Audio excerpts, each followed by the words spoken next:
Les 4 bougies. Ouvrage de Patricia St. John. Extrait du livre Le Manteau, comprenant 3 nouvelles. La première, Le Manteau. La seconde, Les 4 bougies. Et la troisième, L'invité. Nous mettons, comme à l'ordinaire, dans les commentaires de cette vidéo, le lien de téléchargement gratuit de cet ouvrage,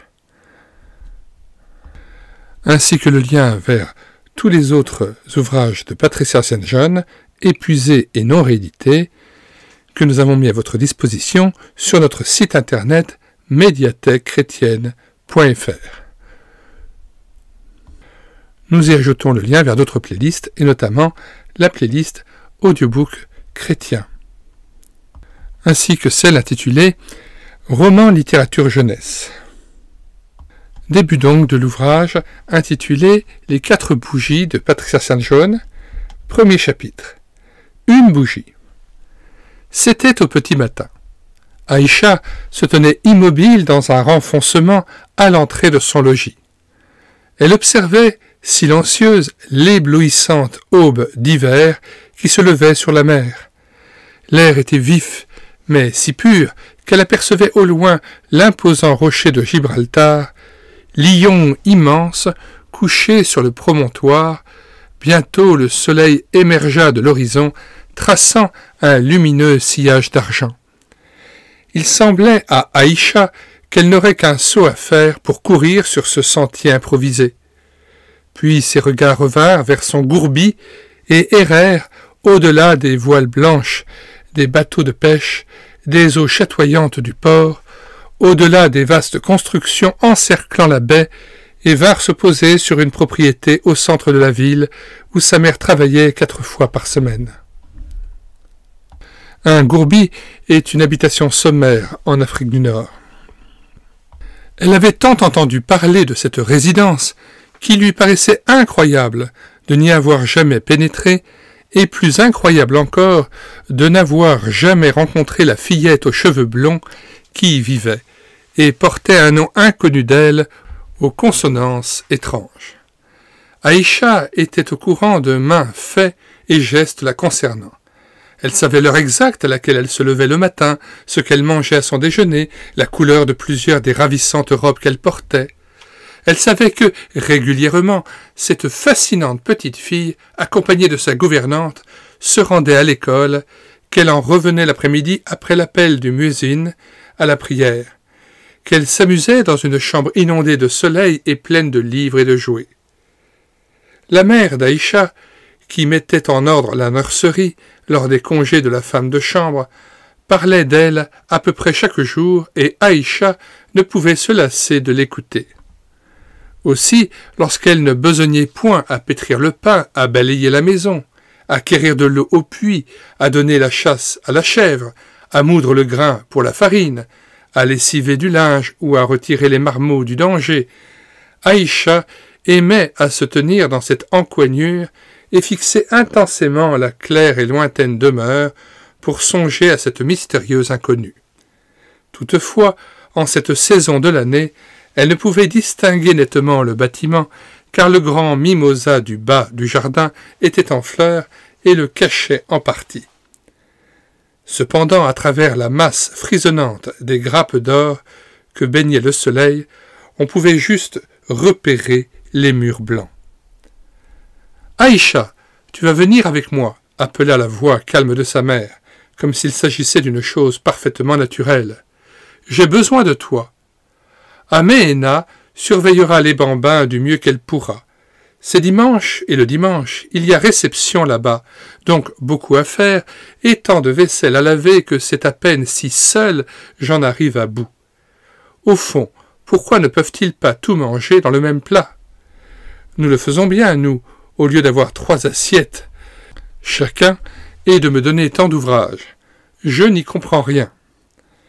Aïcha se retourna, ses joues brusquement colorées d'un rose ardent, ses yeux écarquillés et son cœur aussi doré et dansant que les branches du mimosa. Depuis des mois qu'elle suppliait sa mère de lui permettre de l'accompagner, ne serait-ce qu'une fois. Sa maman répondait invariablement « Non, non, tu dois rester ici à prendre soin de la marmaille. » Et voici que son attente devenait réalité sans qu'elle ait rien fait pour cela. Elle courut au baquet d'eau, trop heureuse pour babiller, et frotta vigoureusement sa figure et ses bras bruns jusqu'à les rendre luisants, lissa ses épais cheveux noirs et les recouvrit d'une serviette propre. Elle eût désiré échanger son fourreau contre une robe de coton fraîche, mais elle n'en possédait point. Aïcha était prête, sautant tantôt sur un pied, tantôt sur l'autre, pendant que sa mère donnait les multiples instructions à la pauvre Améhéna, petite pour son âge, et qui n'avait que 7 ans.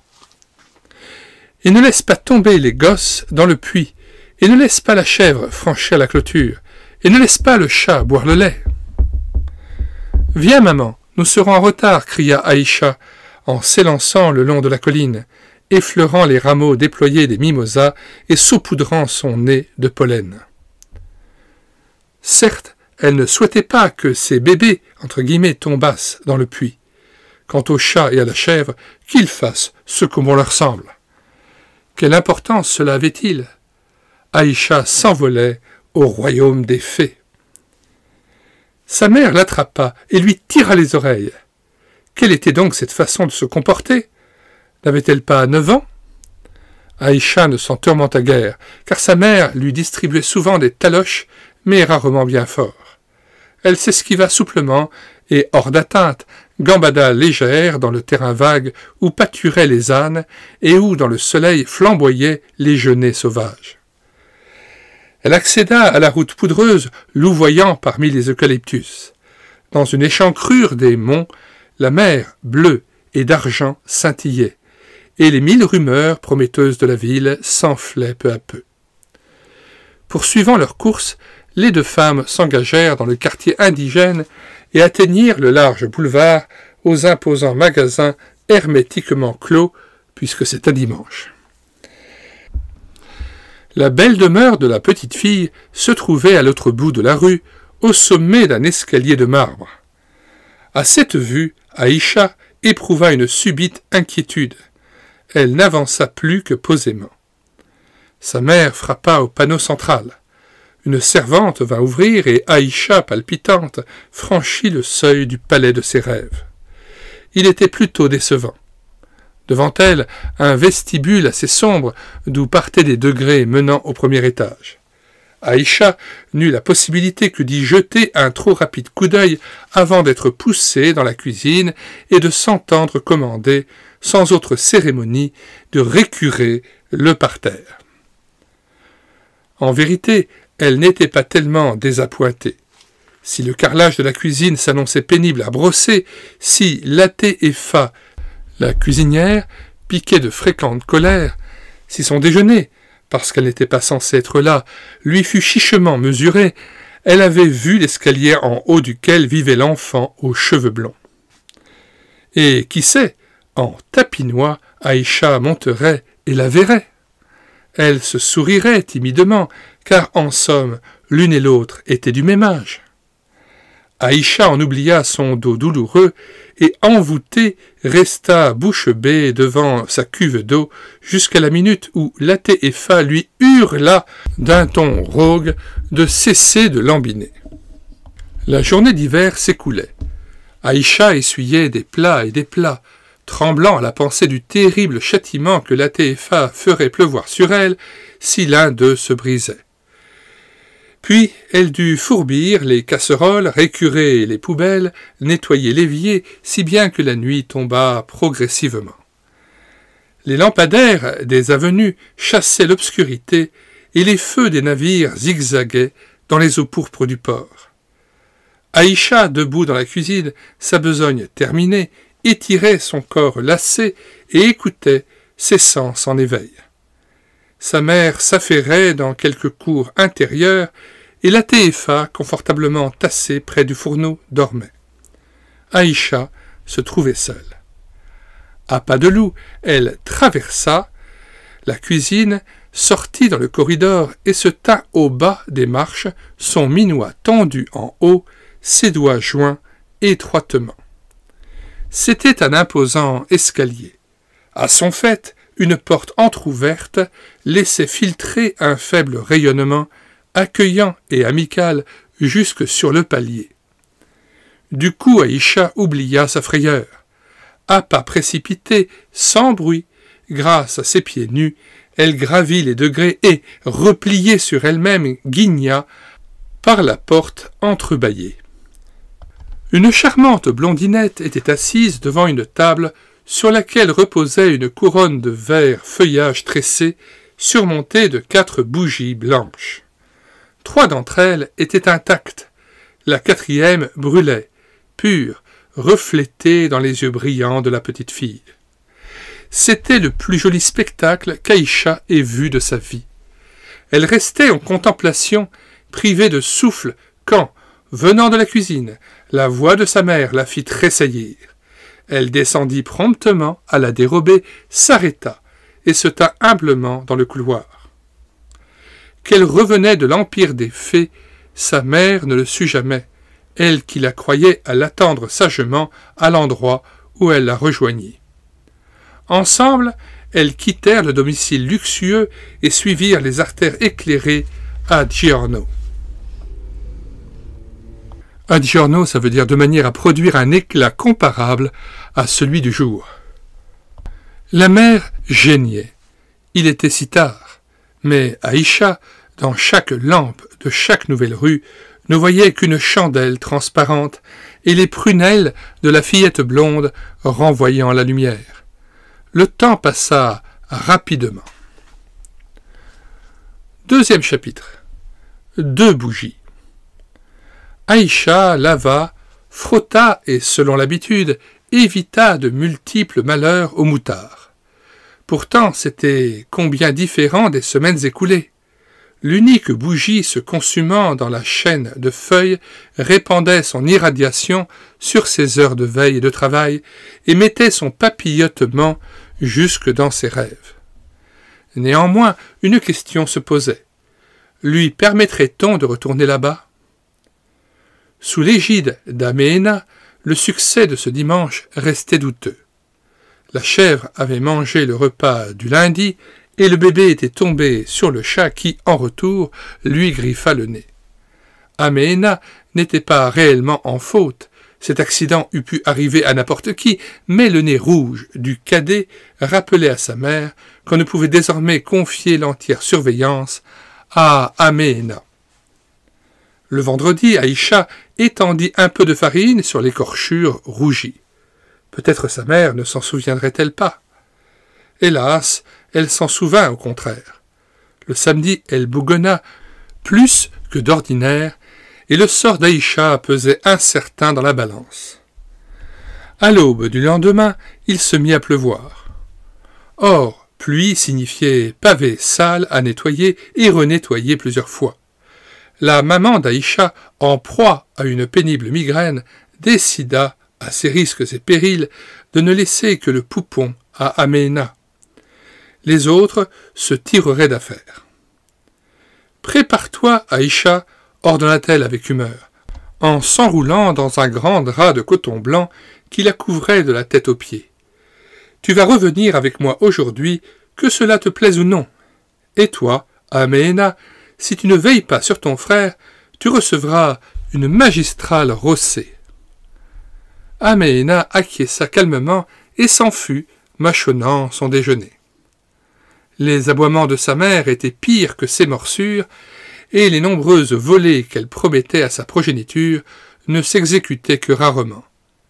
Si effectivement elle saisissait un bâton, on n'avait qu'à s'esquiver dans le jardin et y faire un petit trot.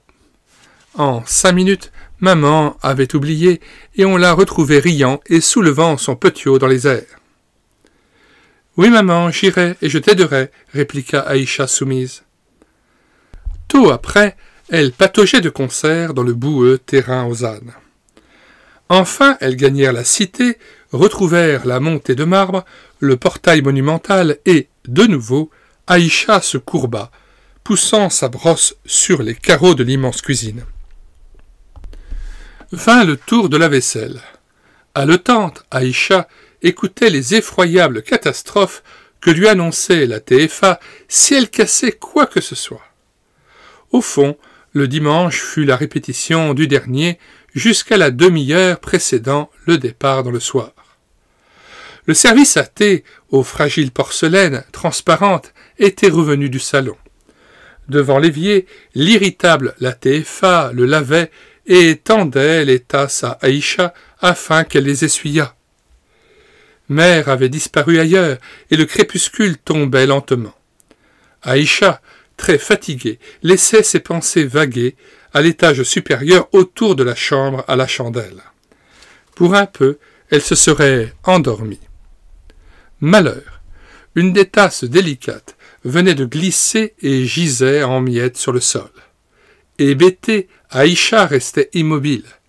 Un coup violent, s'abattant sur son crâne, la rappela à la raison. Latéfa criait de rage, et sa grosse patte rouge s'apprêtait à frapper son souffre-douleur.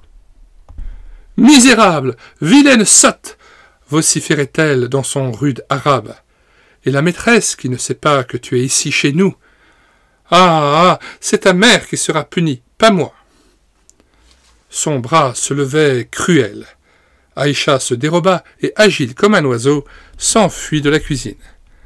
Elle était étourdie d'épouvante. Il n'y avait qu'un endroit dans cette immense et inhospitalière demeure où elle pût être en lieu sûr. Elle trouverait une retraite là où la pâle flamme vacillait dans la pénombre. Leste, elle se faufila dans le passage et Latéfa, croyant atteindre Aïcha, heurta la table. Le mal que lui causa ce coup brutal l'empêcha de courir immédiatement après la coupable. Puis, en se dandinant, elle se mit à sa poursuite. La porte donnant sur la rue étant béante, Latéfa supposa que la gamine s'était sauvée et rentra furieuse. Aïcha se dirigea en droite ligne vers l'escalier, y jeta un bref regard et vit, ternie par ses larmes, la lueur provenant d'en dessus. Elle fila à côté à la rampe, ressemblant à un lapin effrayé qui regagne son terrier, s'engouffra dans la nurserie, repoussa la porte et s'affaissa, tremblante et sanglotante, aux pieds de l'étrangère. Cette dernière la considéra pleine d'étonnement et d'intérêt. Petra était une charmante créature. Elle se sentait remuée de voir cette fillette aussi jeune qu'elle, dans un pareil désarroi, et grillait d'envie de savoir ce qui la faisait pleurer de la sorte. Que faire? Elle ne pouvait se comprendre. Cela réconforterait-il sa compagne de voir à quoi elle s'occupait justement? Elle toucha l'épaule de la fluette arabe et attendit que celle-ci eût relevé son front. S'étant redressée, Aïcha s'arrêta net au milieu de sa plainte continue, respira profondément et fut hypnotisée par le spectacle offert à son admiration. Là, sur une table, piquées dans la guirlande de verdure, les 4 bougies blanches, dont 2 intactes. Les 2 autres envoyaient au plafond leur éclat mat et tamisé qui se réverbérait sur la physionomie joyeuse de Petra et dans les larmes d'Aïcha. 2. Et dimanche dernier, il n'y en avait qu'une. Petra souriait, pointant de son index les chandelles, comme si elle avait un message important à transmettre, quelque mystère de paix, de bienveillance, de repos, loin, oh, loin de Latéfa et de son glacial domaine. Un sentiment de réconfort envahit Aïcha, sa crainte s'évanouit. À son tour, elle sourit et s'approcha de plus en plus de la fillette, jusqu'à ce que le fourreau sale et déguenillé frôlât les plis impeccables de la gracieuse robe de Petra. Ni l'une ni l'autre n'y prirent garde. Marée montante, un flot de questions affleurait au cerveau d'Aïcha, et elle languissait de ne pouvoir les poser. Cela lui était impossible. Ses pleurs jaillirent derechef. Pourquoi avait-on allumé une chandelle la semaine passée et 2 celle-ci? À quand la 3e? La 4e? Et qu'adviendrait-il lorsque toutes flamboieraient? D'un geste, elle indiqua les 2 chandelles encore éteintes et fit signe à Petra d'y mettre l'allumette. Petra se borna à secouer énergiquement ses boucles.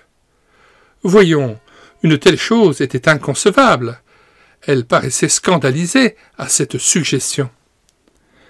Tandis que, fraternels, les amis se tenaient côte à côte, princesse dans l'abondance et fille de servante vêtue de haillons, un pas se fit entendre dans le couloir, un bruit hostile surgit de l'extérieur, rompant le lumineux mur de paix et de sécurité tissé autour d'Aïcha.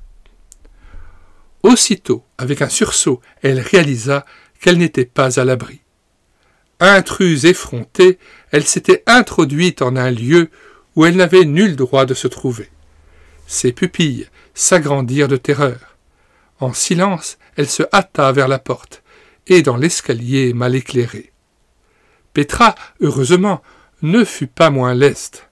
Sans cesse confinée dans la spacieuse nurserie, n'ayant ni frère ni sœur, elle se trouvait isolée, et l'apparition soudaine de cet indigène ébouriffé, aux prunelles luisantes, sortant à l'improviste de l'ombre pour entrer dans la sphère magique de la lumière, était un événement égal aux histoires palpitantes contées dans les livres, d'autant plus qu'Aïcha semblait comprendre combien c'était beau que brûlât une seconde bougie. En aucun cas il ne fallait la laisser disparaître. L'une et l'autre devaient sûrement connaître 1 ou 2 phrases d'espagnol. Petra en avait appris les rudiments en classe. En quelques sauts, elle fut sur le palier, et d'une voix implorante, lança à la fugitive. « Venga, domingo otro. Reviens, dimanche prochain. » Puis, juste à temps, elle fit volte-face. Assez essoufflée, elle s'appuyait gravement contre le bord de la table lorsque Saféa, la femme de chambre, une aimable personne qui parlait à sa façon la langue de Petra, survint, portant un seau de charbon pour le feu. Saféa, pas plus qu'elle n'avait surpris la forme s'éclipsant en sourdine, ne devina le secret de Petra. La mère d'Aïcha, pour sa part, en se hâtant sur le boulevard et en se lamentant au sujet de la tasse cassée, ignora ce que cachait sa fille. Cette confidence tacite vivait enfermée dans le cœur des 2 alliés. Aïcha savait des bribes d'espagnol glanées auprès de garçonnets bohémiens installés dans l'enclos proche de chez elle. L'invitation de Petra lui était parvenue et elle l'avait comprise. Durant les jours suivants, le bruissement des mimosas lui susurrait 3 mots pleins d'instance et de douceur, tombés du sanctuaire où brillaient les 2 flammes. « Reviens, dimanche prochain !» 3e chapitre, 3 bougies. 8 jours s'écoulèrent. Le dimanche touchait à sa fin, et l'avenue fulgurait de lumière et d'effervescence. Un dimanche encore avant Noël, et les alléchantes vitrines des magasins seraient somptueusement décorées. Ce soir-là, au coucher du soleil, Petra et sa mère avaient allumé la 3e bougie de l'Avent. « Quand ce sera le tour de la 4e, se réjouit Petra, il faudra que je prépare mon soulier. » Sa mère rit et, l'embrassant, lui enjoignit de se sauver, car le dimanche, elle s'en allait en soirée et se trouvait pressée de s'éloigner. Petra se cramponna à elle et la serra passionnément. Elle aimait à sentir la fraîcheur de la robe de satin, la douceur de la cape de fourrure et le subtil parfum des joues de sa maman. Pourquoi était-elle si ravissante et tant admirée? Sinon, elle n'aurait pas à se rendre à ses multiples invitations. Elle trouverait le temps de venir vers elle dans la nurserie et, enveloppée du doux halo des bougies, de lui murmurer de tendres secrets de Noël. Déjà la voiture stationnait devant le perron et l'élégante femme, Petra derrière elle, traversait le vestibule suivie du délicieux froufrou de sa jupe à volant. Petra poussa un léger soupir et, solitaire, regrimpa dans sa chambre, tenant délicatement sa couronne. Mais elle ne pensa pas longuement à sa mère, parce que, d'un instant à l'autre, elle en était certaine, la drôle de petite arabe viendrait. Saféa lui parlerait son propre dialecte et lui expliquerait la signification des 4 chandelles, et elle, Petra, lui montrerait ses présents de Noël enveloppés dans un fin papier décoré de houx et enfermés dans un meuble spécial. Elle remit son précieux trésor en place et sortit à la recherche de Saféa et du seau à charbon. « Saféa » appela-t-elle de son ton le plus câlin, « j'aimerais tant que tu restes avec moi ce soir. Je veux te confier quelque chose, et j'ai besoin de toi. » Saféa n'avait pas la moindre notion de quoi il retournait. Toujours prête à acquiescer aux caprices de sa Petra chérie, elle sourit, indulgente, posa par terre le récipient de combustible et s'assit devant le feu, curieuse d'apprendre ce que l'on attendait d'elle. Que pouvait-on savoir avec Petra? Elle avait parfois d'étranges idées. « Tu sais, déclara Petra importante, une petite fille doit venir me voir et elle ne connaît que ta langue. Je voudrais lui montrer mes cadeaux de Noël, il faut que toi tu lui répètes ce que je te dirai. » Ceci paraissait inoffensif et Saféa fut d'accord. Probablement s'agissait-il d'une camarade d'école, fille de quelque riche maure que la mère de Petra l'avait autorisée à inviter. C'est alors qu'un grattement à peine perceptible, puis un mouvement furtif, éteignirent d'emblée le sourire de la face de Saféa pour faire place à une franche indignation. Car elle venait d'aviser, entortillée dans un vêtement très sale, une silhouette à la chevelure emmêlée et une paire d'yeux vifs dans un visage barbouillé. De prime abord, le regard de Braise n'aperçut pas Saféa. Il contemplait, fasciné, les 3 points lumineux. D'admiration, les lèvres d'Aïcha s'entr'ouvrirent. « La voilà !» s'écria Petra au comble de l'excitation. Et, s'élançant vers le seuil, elle entraîna sa visiteuse, d'une éducation discutable, et repoussa violemment le battant. « Je savais que tu viendrais !» s'exclama-t-elle. « Regarde, voici la 3e bougie. » Si Aïcha ne saisit pas la parole, elle fut touchée de la cordialité de la bienvenue, et, l'espace d'une seconde, sa figure resplendit de bonheur et de confiance. Puis elle pâlit. Dans l'angle, elle venait de distinguer Saféa, dont les traits n'étaient rien moins que réconfortants. Aïcha se détourna et d'un brusque élan se dirigea vers la porte. Petra lui barra le chemin et la retint fermement. « Tu ne dois pas te sauver, je veux te raconter ce qui concerne tout ceci, » commanda-t-elle impérieusement, désignant la couronne. « Saféa, traduis ce que je dis à cette petite fille. Si tu parles en arabe, elle comprendra. » Saféa fit un signe de dénégation. Elle avait reconnu dans Aïcha la gamine négligée qu'elle avait vue nettoyer l'évier. Comment cette impertinente avait pu pénétrer dans la nurserie dépassait son entendement et elle était parfaitement certaine que sa patronne en serait fort mécontente. « Votre mère pas aimé ça, dit-elle dans son parler décousu. Vous, savoir elle pas aimé ça. »« Maman s'est rendue à une soirée, rétorqua Petra, impatiente. « Ne sois pas stupide, Saféa. Fais ce que je te demande. Cette fillette est mon amie. Dis-lui que chaque semaine, j'allume une bougie de plus pour l'enfant Jésus. Dis-lui que c'est bientôt l'anniversaire de sa naissance et dis-lui qu'elle doit revenir dimanche prochain. J'allumerai les 4 chandelles et suspendrai mon soulier parce que ce sera Noël. » Saféa haussa les épaules et décida que la manière la meilleure de se débarrasser de l'indésirable était de céder aux vœux de Petra. En arabe, tel un perroquet, elle répéta les 2 premières phrases. Quant au reste, elle broda à sa façon. Voilà, elle dit que le dimanche, elle allume une bougie pour la naissance de l'enfant Jésus dont on va fêter la venue. Dans une semaine, elle les allumera les 4. Mais à quoi tu penses d'être ici? Je ne le sais pas, espèce d'effrontée. Que je ne t'y retrouve pas. Si oui, je t'expédie directement à l'office vers la TFA. Aïcha, incertaine, la regarda tristement. Les 3 bougies se trouvaient là, ainsi qu'elle l'avait prévu. Pourtant, tout était gâté. Le rayonnant cercle blanc n'était plus un refuge, un temple de pureté et de bonté. Quelqu'un cherchait à l'en exclure.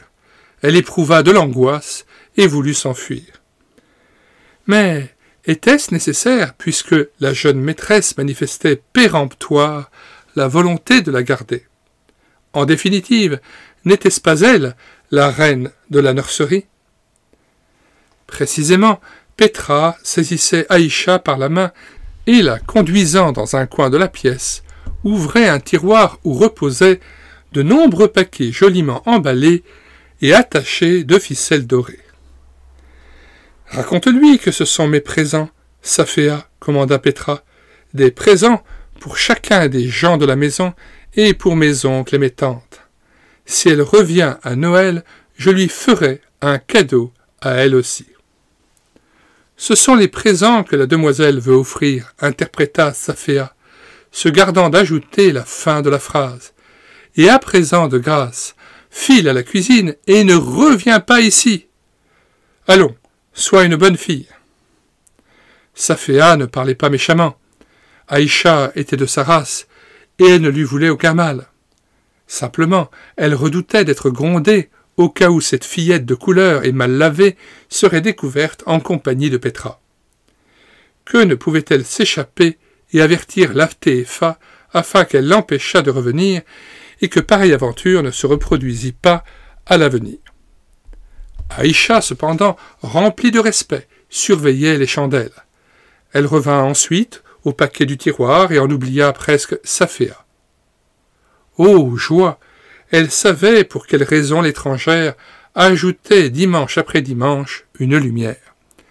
C'était en l'honneur d'un bébé appelé Jésus que l'on attendait, et alors toutes les flammes brilleraient, la chambre en serait auréolée, et le bébé rirait et gazouillerait. Jamais auparavant, elle n'avait entendu parler de Jésus, car elle était musulmane. Aïcha déduisit de cela que ce devait être un bébé très important, puisque, à l'avance, on apprêtait ses bougies et tant de paquets. Elle supposait que tous étaient pour lui et s'émerveillait de ce qu'il pouvait bien contenir. De frais, de gracieux habits, des jouets, de minuscules souliers de couleur. Surtout, elle aspirait à le voir, lui, plus ardemment que n'importe quoi au monde. Pourquoi donc cette servante ne pouvait-elle cesser de la toiser de son air désapprobateur et de lui troubler sa félicité? Soudain, elle redevint véritablement consciente de la présence de Saféa, et timidité et peur la submergèrent. Elle gratifia sa jolie hôtesse d'un sourire rapide et, reconnaissant, ne fit qu'un bond jusqu'à la porte et, muette, redescendit. Au moment où elle atteignit le rez-de-chaussée, résonna, lancée par la claire et pressante voix de Petra, la phrase inouïe. « Reviens, dimanche prochain !» Au retour, la mère d'Aïcha, pressée de rentrer, avait une peine infinie à faire avancer sa fille. Aïcha, perdue dans les nuages, musait, plaquait son nez sur chaque devanture. En fin de compte, sa mère lui administra une bonne gifle. Aïcha ne s'en soucia guère. Ses vitrines contenaient tant d'exquis objets. Elle souhaitait tout acheter pour le bébé, quoiqu'elle ne possédât pas la moindre peseta. Ce vaporeux manteau de laine rose, par exemple, qu'il serait exquis là-haut, et ce beau bâton de sucre candi, il en aurait sûrement du plaisir. De son cœur neuf, qui venait de s'éveiller, elle aimait déjà profondément ce petit être, et un grand projet prenait possession de son esprit. Elle aussi lui ménagerait une surprise. Son ouvrage fini, elle monterait à la nurserie. Elle s'y attarderait à peine, juste le temps d'entrevoir l'enfant, de baiser sa menotte potelée et de déposer son don sur les mignons petits pieds. Puis, elle s'effacerait satisfaite. Mais que pourrait-elle offrir? 4e chapitre, le don. Les jours suivants, Aïcha ne put penser qu'à cela. La pluie, une pluie torrentielle et glacée du nord de l'Afrique, tombait sans discontinuer. Frères et sœurs cherchaient à se faufiler auprès du vase d'argile où brûlait du charbon de bois pour tenter de réchauffer leurs doigts et leurs orteils raidis. Chèvres et poules, réfugiés au-dedans, se trouvaient constamment sur votre passage et dans vos jambes. L'eau dégoulinait du toit, le bébé toussait, gémissait et reniflait, et tous s'exaspéraient l'un l'autre. Pour chacun, c'était une époque pénible, sauf pour Aïcha. Sa contenance songeuse et quasi absente, cette récente et stupide habitude de demeurer assise à fixer la braise, apparemment inconsciente du vacarme environnant, rendait sa mère à peu près folle. Car Aïcha décelait de merveilleuses images dans le brasier. Elle se voyait chargée de cadeaux splendides, nimbée par l'éclat des bougies et agenouillée près de l'enfant qui chantonnait et se tendait vers elle. D'une manière mystérieuse, il irradiait amour et paix. La nuit, lorsqu'elle était endormie, ramassée aux côtés de Sodéa sous la peau de mouton, ce bébé venait se nicher sous ses bras. Dans son sommeil, elle sentait la tiédeur de son petit corps et devinait que si elle pouvait le retenir toujours, elle ne serait plus ni effrayée ni solitaire. Puis elle se retrouvait dans l'inconfort et la grisaille de l'aube, la pluie dégoûtant par les fentes du chaume, et elle réalisait amèrement que ses bras étaient vides et vides ses mains. Du reste, qu'avait-elle à lui donner? Rien. Elle ne possédait rien. Graduellement, cette vérité s'imposait. Le samedi, abattue, Aïcha, postée à sa place favorite, laissait errer ses yeux sur le mimosa maintenant fané, lorsqu'elle fut attrapée par la nuque et vivement secouée. « Que fais-tu le jour entier » grondait sa mère hors d'elle, sinon rester figée et perdue dans le vague. « Tu mets de moins qu'une vache dans le ménage. Le petiot a éparpillé le grain sous ton nez, et tu n'y as vu goutte. Allons, oust, va au puits en vitesse, rapporte-en 2 bidons remplis, et ne passe pas l'après-midi entière sur la margelle à observer l'eau. » Et la poussant énergiquement, elle l'expédia dans la pluie morne. Aïcha soupira, décrocha les récipients, et frissonnante s'éloigna. Ses seaux brimbalaient, et elle ne pouvait se retenir, car la côte était glissante et raide, sa charge lourde, et la pluie impitoyable l'aveuglait. Pire que tout, elle n'avait rien à donner au bébé. Qu'elle était misérable! Sans se détourner, ni à droite, ni à gauche, courbée vers le sol, dévalant la pente, elle vint se cogner à la vieille et noire Msouda qui, marmottant, geignant et tremblotant, se dirigeait pour son compte vers le puits. Msouda habitait la cabane voisine de celle d'Aïcha, et à son âge, c'était pénible et dur de transporter l'eau. Le petit-fils orphelin avec lequel elle vivait s'était cassé le poignet, et Msouda se trouvait privé de secours. Il y avait de quoi se fâcher d'être ainsi bousculée. Comme Aïcha s'apprêtait à répondre une impolitesse, elle remarqua que Msouda pleurait. De pauvres sanglots, sanglots de lassitude, de désespoir, de faiblesse, s'échappaient de l'étoffe qui recouvrait la tête inclinée. Là-bas, une clarté argentée, un bébé souriant d'où émanaient chaleur et tendresse, ici une vieille femme affaissée dans la boue et gémissant de fatigue et de froid. Subitement, Aïcha éprouva du chagrin à la vue de Msouda. Elle laissa ses seaux en sûreté au bord du sentier et ramassa ceux de la femme. « J'irai à l'eau pour vous, Msouda, dit-elle.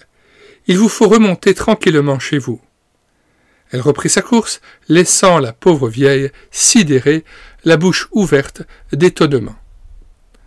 Quand elle regagna la clôture, Msouda était de retour dans sa case, et agenouillée à terre, fort affairée à chercher.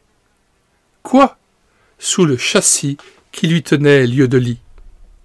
Aïcha se déchargea avec fracas de ses fardeaux devant l'entrée et s'en retournait quand Msouda, surgissant de dessous le tréteau, la rattrapa et lui fourra quelque chose de doux et de collant entre les doigts. « Tu es une brave fille, Aïcha. Tiens, je te donne un des caïfs que je viens de cuire. » Immobile sous la pluie, la fillette contemplait ce trésor inespéré. Un flot de joie et de soleil inonda son cœur, car les caïfs sont les gâteaux préférés des tout-petits. Le caïf, ou caïf, je ne sais comment cela se prononce, est une sorte de beignet plat, mélange de farine et d'eau, arrosé d'huile et cuit à la poêle. Les petits les mangent à pleine main, se barbouillent d'huile et en sont enchantés. Retour au texte. Aïcha était dans un tel état d'agitation qu'elle prit son élan jusqu'à la palissade de bambou, oubliant ses bidons. Il lui fallait revenir les chercher. Heureusement, sa mère ne l'avait point vue. Elle rentra feignant l'indifférence, et on ne put soupçonner le magnifique secret enfoui en elle. Aïcha n'avait pas le joli et fin papier de Petra. Elle choisit 2 feuilles unies et lustrées, y cacha le caïf et le dissimula sous la peau de mouton. La nuit, elle le prendrait à côté d'elle. Cela n'avait du reste aucune importance que l'on couchât sur la friandise, puisqu'elle était plate. Par contre, comment la transporter en ville et ne pas attirer l'attention de sa mère? Problème difficile, car la robe d'Aïcha était fort étroite. Le lendemain, au départ, elle décida de poser le caïf sur le sommet de sa tête et le recouvrit d'une serviette. Elle se tenait très droite et marchait avec précaution et une extrême dignité. Pourtant, parvenue au but, elle avait un sérieux torticolis. Contente de se débarrasser de ce linge encombrant, elle y enveloppa le caïf et l'abandonna dans un coin retiré de la cuisine. Mais avant l'heure où, dans les rues, les réverbères s'allumeraient, avant qu'elle pût escalader l'escalier magique pour aller porter son caïf au nouveau-né, combien de minutes se traîneraient et seraient longues à vivre. « Est-il là ?» se demandait-elle. À 1 ou 2 reprises, elle se glissa furtivement dans le vestibule pour écouter si l'on entendait un gloussement ou un roucoulement joyeux. Le silence régnait dans la maison et la chambre de Petra était close. Aïcha ne s'inquiétait pas outre mesure. Peut-être le bébé arriverait-il par le bateau, et l'on était descendu au port à sa rencontre. Perçant les nuées, le soleil hivernal frisait l'eau, et par-dessus le détroit caressait de ses rayons les rives d'Espagne. Les Européens s'en réjouissaient. Il ferait certainement beau temps pour Noël. Enfin, le crépuscule. Les boulevards encombrés étaient une fête de bariolage, car la veille de Noël, dimanche ou pas dimanche, aucun magasin, aucune boutique ne fermait. À son habitude, Mère travaillait dans une cour retirée. La TFA était disparue, laissant Aïcha dans la vaste cuisine. Ne serait-ce pas indiqué d'aller s'informer de ce qui se passait? Sûrement, il y aurait la 4e bougie. Tel un flot tumultueux, indécision, attachement, courage, respect, ardent désir, débordèrent du petit cœur simple d'Aïcha et la poussèrent haletante dans le couloir, tenant contre sa poitrine le précieux caïf. À pas feutrés, elle gagna le palier et regarda en haut. La porte, cette fois-ci, était entrebâillée et la douce lueur attirante ruissela jusqu'à elle. Un peu plus claire, un peu plus vive qu'auparavant, puisque demain c'était Noël, et qu'en l'honneur de cette fête, Petra avait allumé les 4 chandelles de l'Avent. On n'entendait aucun bruit. Le bébé dormait-il? Aïcha, ayant des ailes, les joues roses d'émotion, vola vers le pays féerique. Mais à la seconde où elle franchissait l'ultime marche, une main menaçante se dressa qui la saisit. Trop ahurie pour crier, elle se vit bousculée et poussée contre la balustrade. Souffletée, malmenée, trébuchante et aux abois, elle se retrouva en bas, sans savoir ce qui lui advenait. Quand l'éclairage provenant de la cuisine lui révéla les traits furibonds de la TFA, dont le visage se rapprochait du sien de façon terrifiante. « Oui, je sais toute cette histoire, siffla la TFA entre ses dents. Elle n'osait crier dans le passage. Saféa me l'a raconté, toi rampant directement à l'appartement de ma maîtresse. J'ai pensé que je t'y attraperais ce soir. Ah, tu as voulu de nouveau. Eh bien, c'est fini pour toi. Je vais raconter ça à ta maman. Et vlan, et vlan.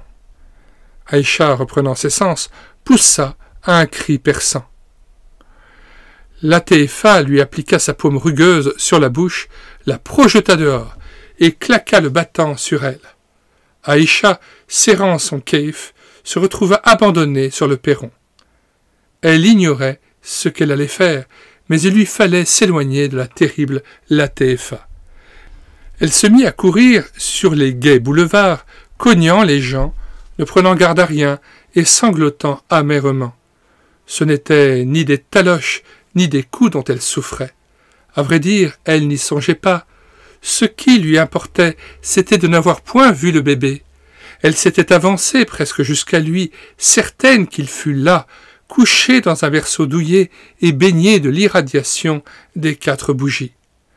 Mais le keif, qu'avec révérence elle voulait déposer sur le couvre-pied, elle le tenait encore. Aïcha était si profondément enfoncée dans sa peine qu'elle n'entendit ni les cris des passants, ni le sifflet de l'agent, ni le grincement des freins, alors qu'en aveugle, elle se précipitait à travers la chaussée.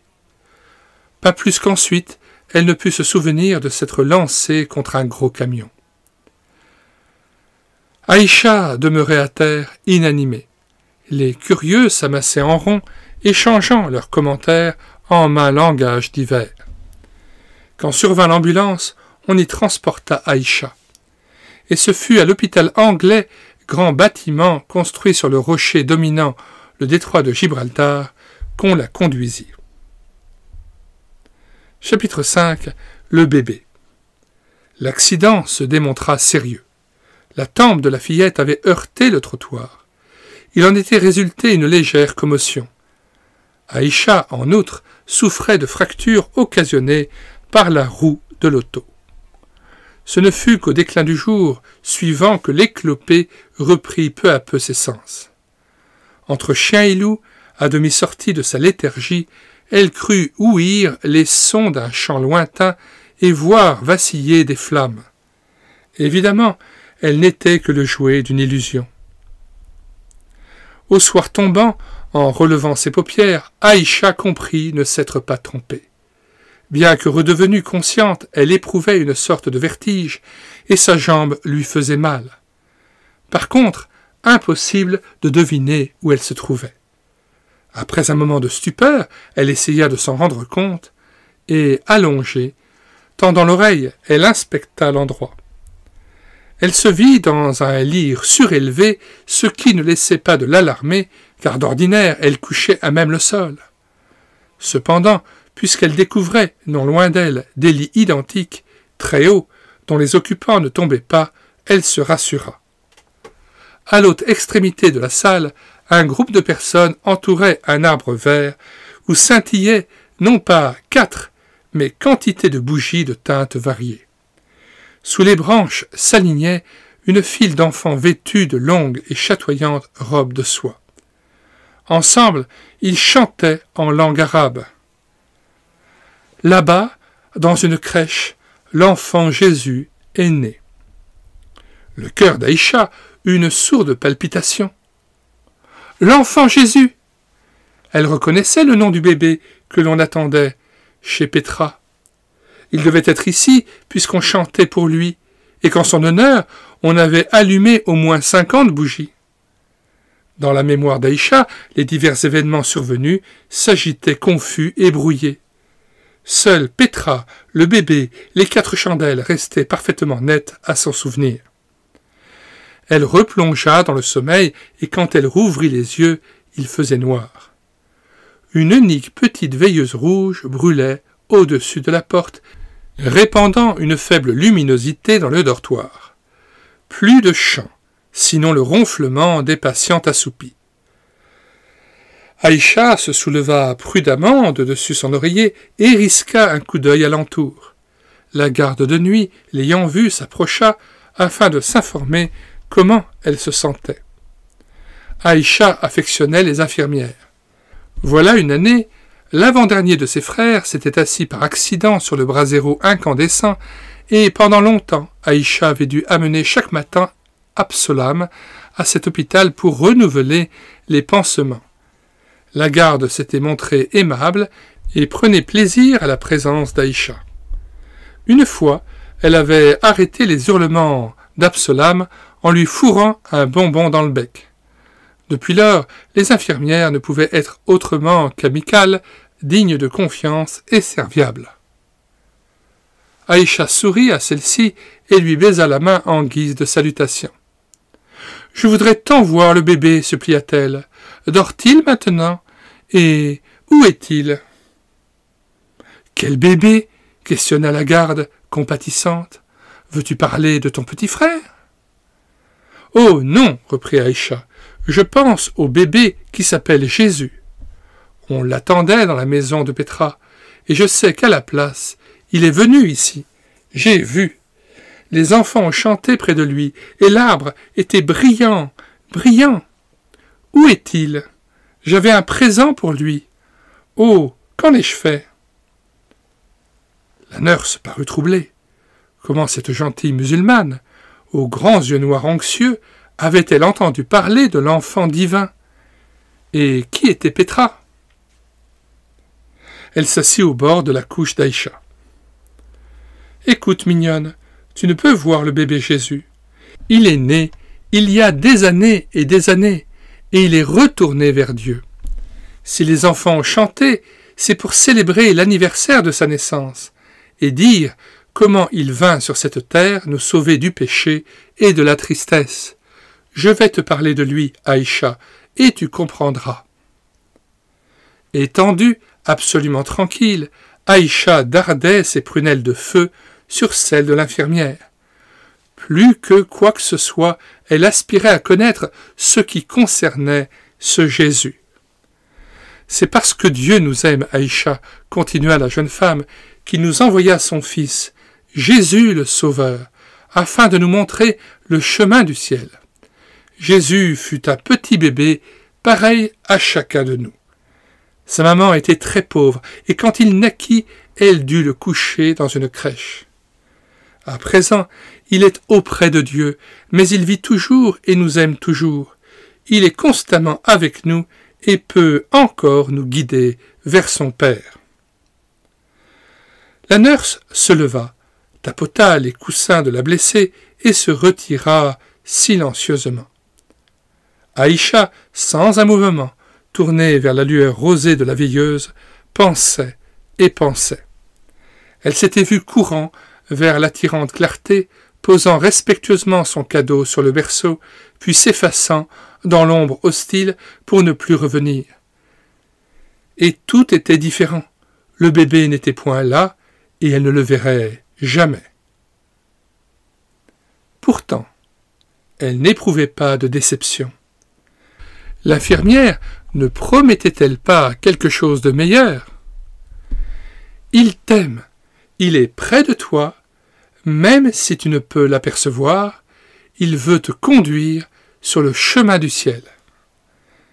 C'est cela qu'avait dit la nurse, et mi-éveillée, mi-endormie, Aïcha s'imaginait une route claire, à perte de vue, serpentant en pleines ténèbres. Au début, attendait, si frais, si rose, comme s'il venait de s'éveiller, l'enfant aux yeux de lumière. Dans une main, il portait une bougie allumée, et de l'autre lui faisait signe, à elle, Aïcha, de le suivre. La tendresse émanant de son cœur aimant l'attirait irrésistiblement, comme le rayonnement nacré l'avait attiré sur l'obscur escalier de Pétra. Elle courait à lui, mettait sa main dans la sienne, elle avait trouvé ce que, dans sa courte vie, elle avait tant désiré, et rien à l'avenir ne parviendrait à l'épouvanter ou à lui nuire. personne ne pourrait l'éloigner du bébé divin, ni le séparer d'elle. Car sa présence signifiait sécurité, amour, refuge, plénitude de joie. 6e chapitre, toutes les bougies. À cause de sa jambe brisée, dont la fracture se révéla mauvaise, Aïcha a dû rester 6 semaines à l'hôpital.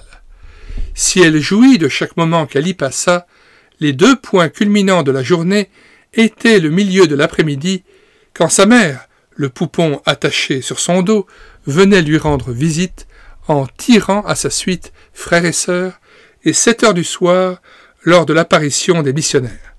Ceux-ci chantaient de beaux hymnes, accompagnés de l'harmonium, et narraient d'inoubliables récits sur ce qui était arrivé à l'enfant de Noël au fur et à mesure qu'il grandissait. Aïcha s'émerveillait d'entendre décrire les scènes où Jésus posait sa main sur les malades. Il n'avait pas besoin de médecine pour les rendre à la santé. Sur les petits-enfants qu'il bénissait et renvoyait guéris, et heureux sur une fillette morte de l'âge d'Aïcha et qui aussitôt s'était relevée, ayant faim. Puis, un soir, les missionnaires racontèrent une histoire triste.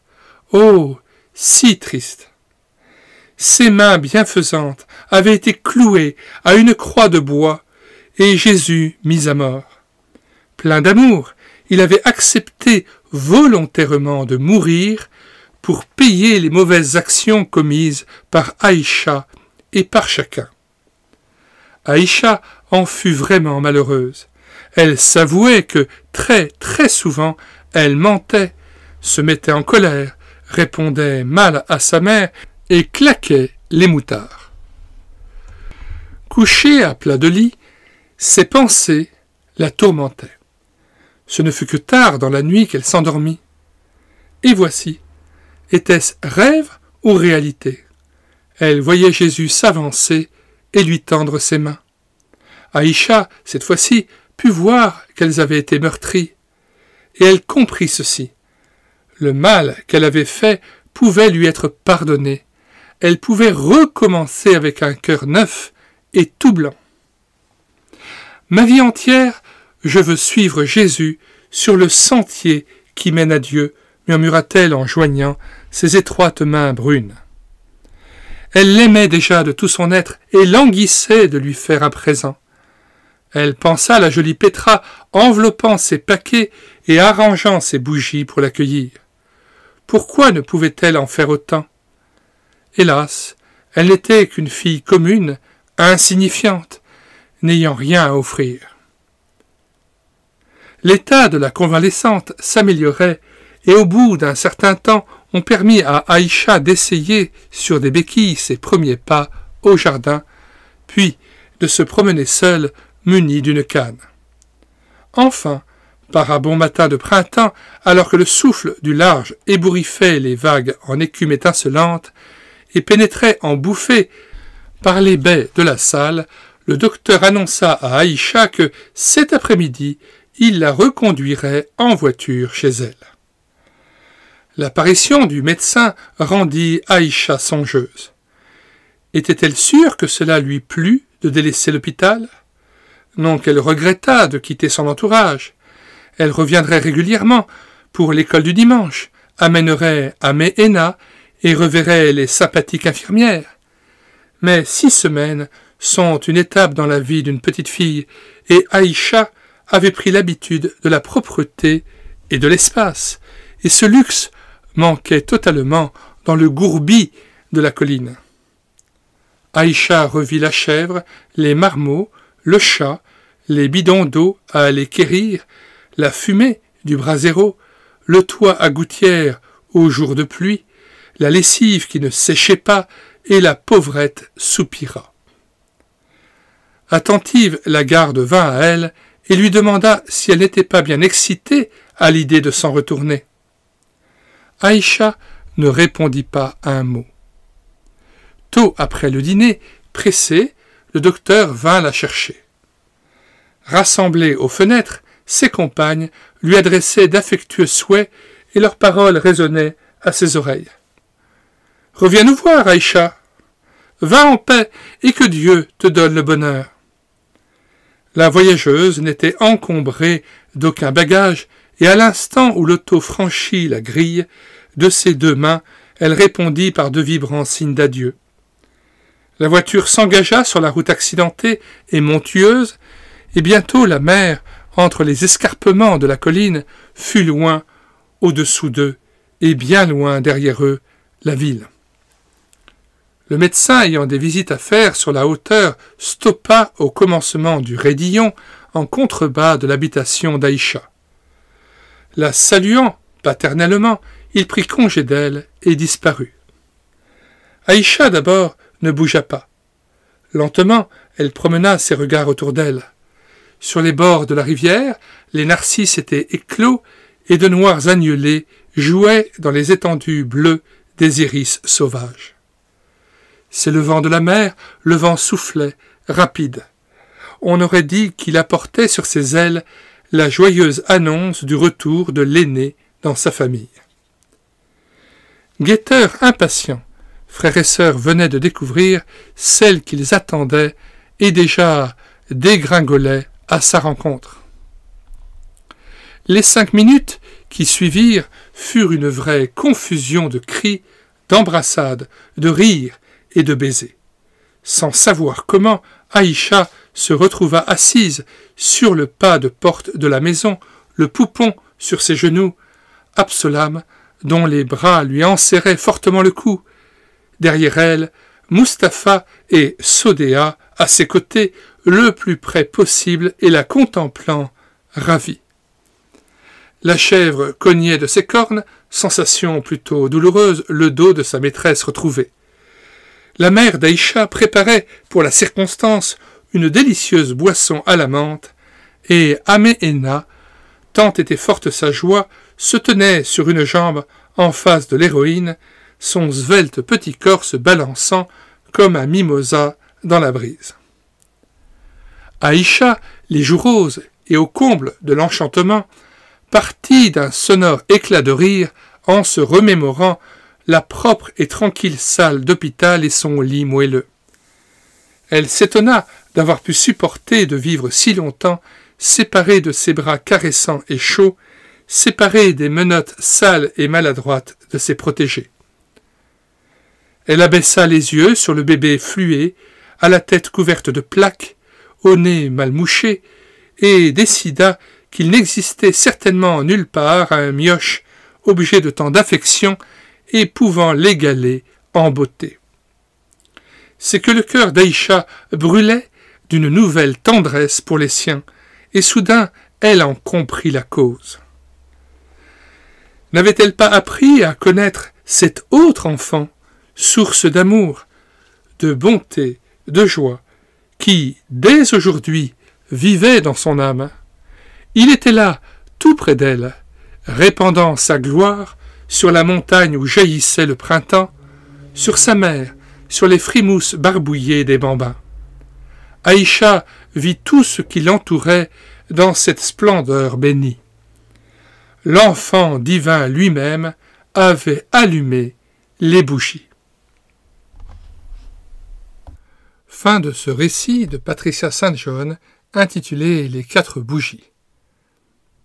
Avant de nous quitter, nous invitons à nouveau à regarder dans les commentaires de cette vidéo afin de profiter du lien de téléchargement de cet e-book que nous mettons gratuitement à votre disposition sur le site internet médiathèquechrétienne.fr. Vous cliquez sur le lien et vous vous retrouvez directement sur le site internet médiathèquechrétienne.fr. Nous vous avons communiqué aussi le lien de téléchargement d'autres ouvrages de Patricia St. John, mais aussi vers la playlist intitulée « Musulmans et chrétiens en débat », playlist audiobook de cette chaîne YouTube, constituée de plus de 55 ouvrages que nous avons pris en charge, playlist de BD Tournesol, lus et filmés avec caméra de document, playlist de BD Tom et Carotte que nous avons lu avec caméra de document. Rendez-vous aussi sur les playlists de cette chaîne YouTube Elle écoutait sa parole afin de profiter des très nombreux cantiques que nous avons mis en parole pour nourrir votre louange individuelle ou en assemblée. Nous vous disons au revoir et à bientôt pour une prochaine vidéo.